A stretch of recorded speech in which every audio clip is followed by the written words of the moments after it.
Cuban state TV is using a technological equipment donated by the Chinese government to help the island expand digital TV with Chinese standard.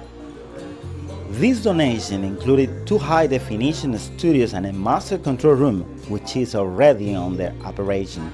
The new technology has for the first time provided Cuba with a master control room with the capacity to transmit signals of 12 TV channels in unison if required. It has improved our technical infrastructure for the internal work.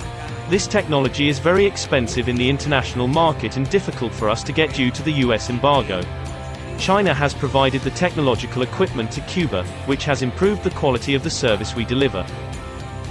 For the installment of technology, Cuban technicians received training from Chinese experts. We want to thank to the Chinese government and people for training we received to operate this technology. Without the help and donations of digital equipment from Chinese government and people, it would have not been possible to develop digital TV on the island. At present, there are more than 40 municipal, provincial, and national TV channels broadcasting via analog and digital signals.